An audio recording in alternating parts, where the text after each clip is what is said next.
Hello and welcome to That British Homestead. Today, well, we're going to be looking at storing our root vegetables without a root cellar. Now, it's super difficult to do because if you don't have a root cellar, you just don't have the right temperature. Things go off quicker when you don't go ahead and put it in a root cellar. So I'm here in my garage, and this is where we'd have all of our food stores. As you can see, everything from cider to a lot of tomato sauce. It's cold in here, it's not insulated, and we do have a heater that we run, but we don't run it like this time of year. It's just simply not cold enough.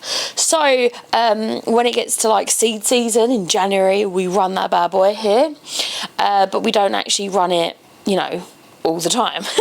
So this is what I'm going to be doing with my beetroot in general. So this is a tote or a storage box or a pack and stacker, and inside is full of wood shavings. So if you feel these wood shavings, they're not soaking, but they are damp. And what we're doing is we're being able to recreate what it's like for these beetroots being in the ground. So what we do is simply dig under a little bit, and you see a nice crunchy hard beetroot, and that's what we're looking for. Okay, so these haven't been cleaned, as you can see they're dirty. I've just knocked off the greens, and all I'm doing is making sure they don't touch any other beetroot and then covering them up like so. So full disclosure, I've never tried this before, but I've seen it on the old YouTube, and also I've seen one of my friends is doing it this year. She didn't tell me she'd done it before, but she's doing it this year, so hopefully it'll work quite nicely. If not, we do pickle them, and we do put them into things and stuff like that. So I forgot them. They were down the house. This is the last harvest of my beetroots, and they are very super firm. So they're not soft, they're not squishy. If you leave them out, or if you harvest them and you leave them for a few days, they do go squishy. So you have to make sure that before they're squishy. Ideally you want them a bit bigger, but this is what we got. As you can see, they're all different varieties. You've got bull's blood, which is this dark beet, golden beet, which is this cute little one here. You've got some sugar beets, which are these ones. All different varieties in there and ready to go in so that we have them over the winter period. I did make some of the golden beets into a soup, which I'm going to take into work this week. Very exciting, I know. But these are going to be super good for storage. So that's what we're all about. I can't wait to have this absolutely full. Still not full yet. Okay, so without any further ado, let's get these bad boys into that tote. So I tend to have a lot of wood shavings because we've got ducks, and it helps having the ducks. She's got this gigantic box, probably a little bit too big, but this is the one that we use to keep the chicks in. So I'm gonna start off with a dry layer of wood shavings just in the bottom, like so. Like that. And then what I'm going to do is take them, make sure there's nothing on them that shouldn't be there. Looks pretty good. I haven't bothered washing them, they're fine. And I'm just going to make sure that they're not touching the bottom and they're not touching the sides. I'm going to kind of layer them in the bottom here and try not to touch each other.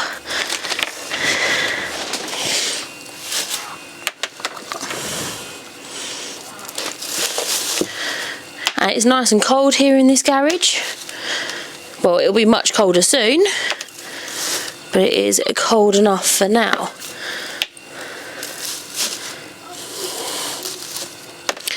I've never done this before, so you might be shouting, "No, you're doing it wrong."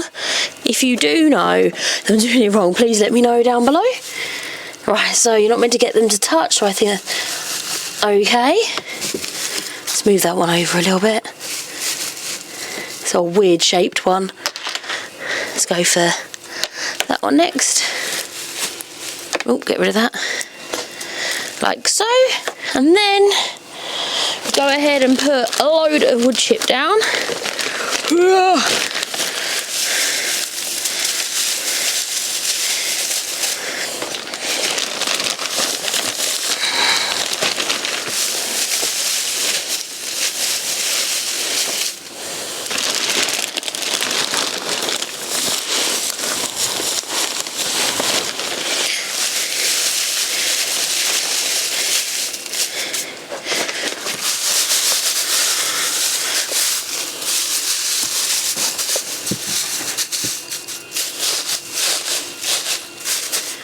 Storing beetroot.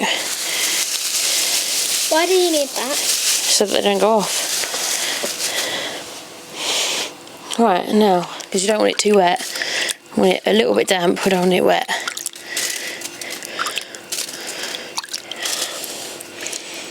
Just be careful, we don't want too much, yeah? I think that's about it. Can I do one more? Yeah. That's enough. Alright, next bit.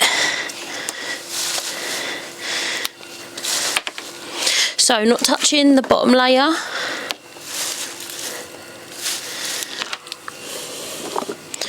Another beetroot. You're going to kind of do it like you're putting like eggs in there. Yeah, all gently. Like you're putting eggs in there. Think about it. Yep.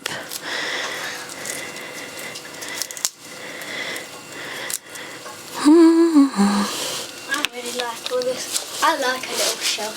I like it. Yeah?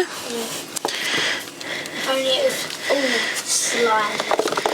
There we go.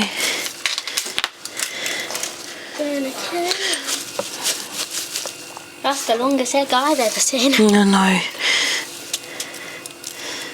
There we go.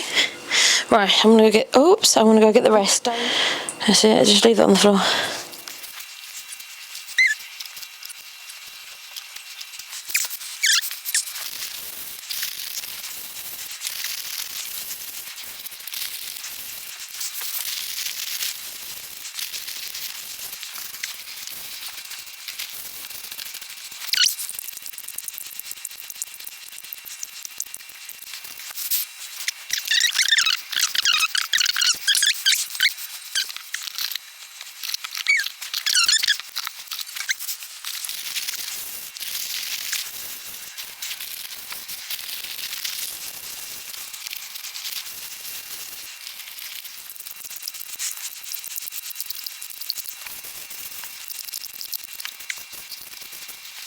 So every year I want to harvest more and more, but it is getting to the point where you're like, okay, I can grow it, but what can I do to store it? And it's good for things like, I don't know, onions and garlic. You just stick those on the side. But with these, where you're not 100% sure what to do, and we don't have the ability here to build a root cellar, it should be too expensive. So this is a really great alternative to having to worry about burying anything in the ground. I reckon I could probably get those a little bit closer together. That's a potato. With these little bits, like I said, I've not done this before, but I'm just taking that off.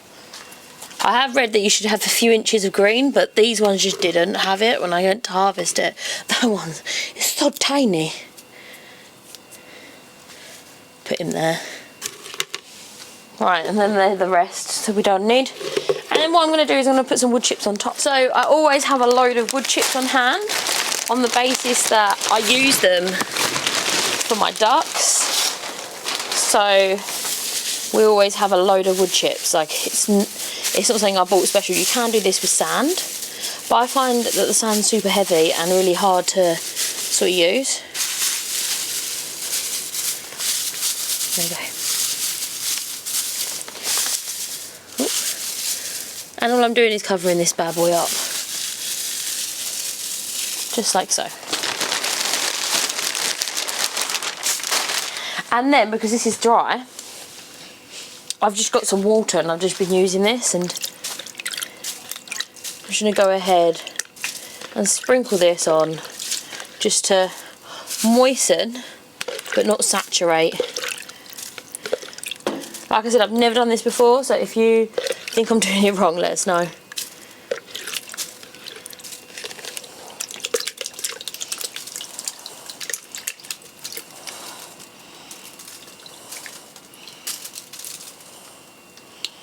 And that's what I've done every layer, basically. Whew. So this is super absorbent stuff.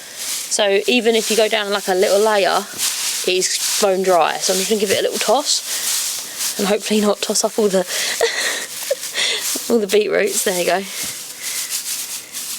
Like a salad. Like that. That's the last of the beetroot. So we haven't got that many, but we've got more than we did last year. Now, I've actually never have I ever done beetroots like that. So if you have, let us know down below if they go well. If you've got any other ways of storing any other vegetable, let us know. So I was reading, I'm like interested in like how people stored vegetables back in time, and I was reading a book about, I believe it was the Second World War, about people that used to farm in the Second World War, more allotment than farm actually, and basically they used to make these big hills and they used to cover them and put all the vegetables inside like a hole, cover it with straw, and then they used to build the build up a pile of hay and then put mud over it to insulate it, which is a super great idea. And then like whenever they needed anything throughout the winter, they'd go into this little hill and take whatever they needed, and that'd be a great solution if it wasn't for the fact that in my area at the allotment there are so many rats, and I just think that I'd do all the hard work and they'd eat everything. Lots of those beetroots, like about, I'd say 5-10% of my beetroots this year, like you legitly went and pulled them up and they were hollow. I was like, what? It's madness. So that's why I ended up pulling them all now, and because the frost, there's really hard frosts right now, so I just want to get everything up. But it's like I don't want to do all of that work and dig and make a big hillock thing and then have nothing to show for it. So I'm a little bit concerned about that. I don't mind storing things in here. I have room. However, I just need to know how to do it. So lots of things like leeks, I just went ahead and chopped them up and stuck them in the freezer. We use a lot of chicken stock, so whenever we're making that chicken stock, I'm just gonna go ahead and grab a whole bag out and throw it in the pan as we're doing the chicken stock, because we boil that bad boy down and it's delicious. It's absolutely like liquid gold. And we have 4 freezers at the moment, so freezer space does come at a premium now because we have so many vegetables locked away in the freezer. And canning works super good as well for some things. But if you have any idea how to like keep these stuff, if you think that's a great idea, then let us know down below and I'd really appreciate it. Thank you so much for watching, and if you haven't done already, please consider subscribing because we make content like this and I think it'll be really great. I'm also going to be doing a tour of this all of this soon once it's full, and we'll be comparing it to last year and see if we've done a little bit better. I'm trying to like expand a little bit each year, but obviously it's difficult because it's room, it's time, it's energy and all of that sort of jazz, and honestly it's knowledge. We had a bit of a bad season this year. That's not bad for a bad season, is it? That's a year's worth of tomatoes just sitting up there casually being like, you're alright. And with 2 jars here from last year, that's it. We eat a lot of tomato sauce, so it's been really grand. Thank you so much for watching and I'll see you next time. Bye bye.